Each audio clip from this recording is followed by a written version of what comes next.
हैदर ने मुझे कभी इज़्ज़त नहीं दी, सचिन ने मुझे कुछ पल इतने महीनों में इतनी इज़्ज़त दी है। और हैदर ने कभी मतलब हर बात पे शक करा था, सचिन ने कभी मुझ पे शक नहीं करा। बच्चे मेरे बगैर जी नहीं सकते। बच्चे अब खेलते भी कहते हैं हिंदुस्तान जिंदाबाद, खेलते खेलते भी यही कहते हैं जय श्री राम जय श्री राम। तुम यहाँ नहीं तो हम तुम्हें इंडिया के में घुस के मारेंगे, या तुम यहाँ होगे तब मारेंगे। बस मारने के अलावा और उनको कोई बात आती ही नहीं है। शायद उन्होंने बचपन से यही सीखा है। बहुत ज़्यादा, बहुत यहाँ आज़ादी है, फ्रीडम है और अच्छे से रह रहे हैं हम लोग। बिल्कुल, ये मुझे खूब सुंदर भी लगता है सजना सवरना। और एक बात बताऊँ मैं आपको, कभी ऐसा होता था कि मेरा मन करता था मैं तैयार हो जाऊँ, तो मैं तैयार हो जाती थी और फिर हैदर के आने से पहले वो सारी चीज़ें मैं उतार कर रख देती थी। क्योंकि हैदर मुझे कि तुम तैयार क्यों हुई हो, कि अच्छा होगा कि मेरे भाई इतनी मेहनत कर रहे हैं और भारत सरकार बहुत अच्छी है और जिस तरह वो औरतों महिलाओं को सम्मान देती है मुझे भी मिलेगा। अब मैं भी खुद को भारतीय मानती हूँ और मैं भारत की हूँ, तो मुझे पूरा विश्वास है कि मुझे सम्मान मिलेगा।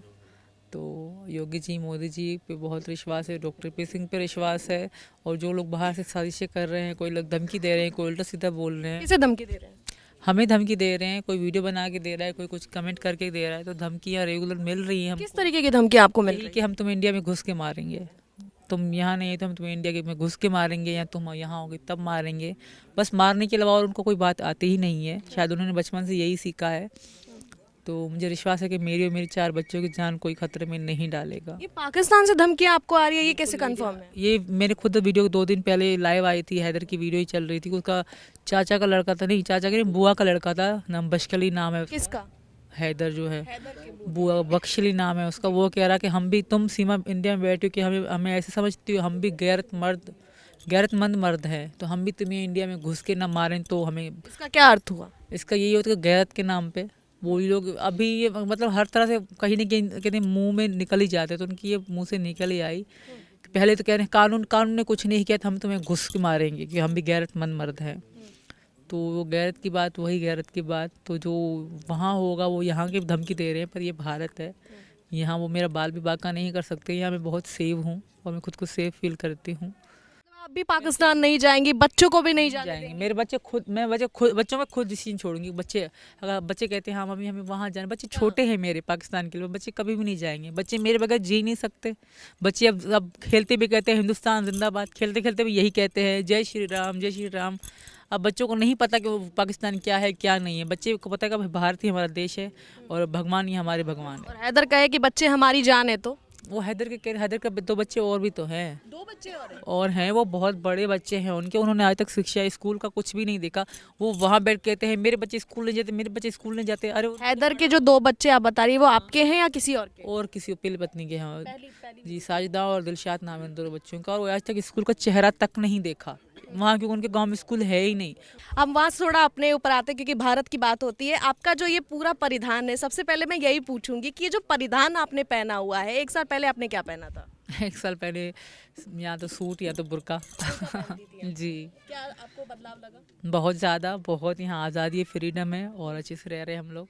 बिल्कुल, ये मुझे खूब सुंदर भी लगता है सजना सवरना। और एक बात बताऊँ मैं आपको, कभी ऐसा होता था कि मेरा मन करता था मैं तैयार हो जाऊँ, तो मैं तैयार हो जाती थी और फिर हैदर के आने से पहले वो सारी चीज़ें मैं उतार कर रख देती थी। क्योंकि हैदर मुझे कि तुम तैयार क्यों हुई हो।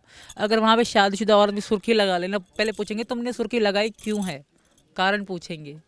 ये ऐसे इससे भी तकलीफ होती है? हाँ, और क्या, पहले पूछेंगे तुमने सुर्खी लगाई क्यों है। जो सुर्खी लगाते हैं उनको लगता है कि वो गलत औरत है। सचिन भी प्यार में खींच चले आए हैं। सचिन, ये जो आप बदलाव देख रहे हैं, 1 साल पहले फोन पे बातचीत होती होगी आपकी जाहिर तौर पे? जी हाँ, बिल्कुल फ़ोन पे बातचीत होती थी। और अब भी जब भी मैं बाहर सामान लेने जाता हूँ, सीमा बोलती है और इसे वीडियो कॉल पे दिखाता हूँ ना, तो वीडियो कॉल पे दिखाते हैं? हाँ वीडियो कॉल पे दिखाता हूँ, तो अब भी एक मन में ऐसी खुशी सी आती है कि कहाँ वो वीडियो कॉल पे बात करते थे, अब तो ये घर पर ही, तो ऐसे मन में सोचते थे। हाँ, बहुत अच्छा लगता है। कभी वीडियो कॉल पे हर चीज़ था वीडियो कॉल पे देखते थे, आज वो जी रही हूँ मैं ज़िंदगी, तो बहुत अच्छा लगता है। कभी कभी मतलब ये रात को चले जाते थोड़ा बाहर, जो गली है ना वहीं सो के मैं कमरे में होती हूँ, तो कहते कैसी हो तुम वीडियो कॉल करते हैं आप, मतलब चंद मिनटों का भी दूरी आप बर्दाश्त नहीं कर पाते? बिल्कुल। मैंने हम बहुत एंजॉय कर रहे हैं, ज़िंदगी बहुत अच्छे से जी रहे हैं। और कभी भी ऐसा नहीं लगा कि सचिन ने, कभी भी लोग कहते हैं सचिन की माँ लगती है, 4 बच्चों की माँ है, ये है। कभी भी मेरे पति ने मुझे इस तरह रियलाइज़ नहीं कराया कि मैं इनसे बड़ी हूँ या 4 बच्चों की माँ हूँ, कभी भी महसूस नहीं कराया। सचिन और गुलाम हैदर, इन दोनों के बारे में अगर मैं जिक्र करूं तो दोनों के लिए आपके लिए क्या शब्द होंगे आपके पास? ज़मीन आसमान का फ़र्क है। हैदर ने मुझे कभी इज़्ज़त नहीं दी, सचिन ने मुझे कुछ पल इतने महीनों में इतनी इज़्ज़त दी है। और हैदर ने कभी मतलब हर बात पे शक करा था, सचिन ने कभी मुझ पे शक नहीं करा। हैदर मुझे मेकअप सुर्खी लगाने से मना करते थे, लड़ाई करते थे कि क्यों करती हो, यहाँ मतलब गंदे शब्द यूज़ करते थे, मुझे यहाँ नहीं कर सकती। तो सचिन ने मुझे ऐसा कभी नहीं किया, और बल्कि ला के देते हैं कि करो। अगर वहाँ मैं हैदर मुझे 200 देता तो वहीं से 100 मैं अपनी मर्ज़ी से खर्च करती ना, तो मुझे बहुत डांट सुननी पड़ती थी कि क्यों खर्च किए, रख देती, ये करती वो करती। सचिन मेरे लिए पता नहीं कितने खर्चा करते हैं, कभी पूछते भी नहीं, दुख भी नहीं करते। मैं अपनी पसंद की चीज़ें फ्लिपकार्ट से मंगवाऊँ, कहीं से मंगवाऊँ। सचिन जी, आपसे आखिरी सवाल है। पाकिस्तान ले जाने के लिए पूरी तैयारी कर रहे हैं हैदर, और ऊपर से ये भी कोशिश हो रही है कि कैसे भी करके बच्चे भी साथ आ जाए। जहाँ प्यार होता है वहाँ रुकेंगे। बच्चे को मैं बहुत मन से मानता हूँ और प्यार भी करता हूँ बच्चों को। सीमा भी बहुत प्यार करती है और बच्चे भी खैर नहीं जाएंगे, वो तो बच्चों की मर्जी है। और हाँ, मैं हूँ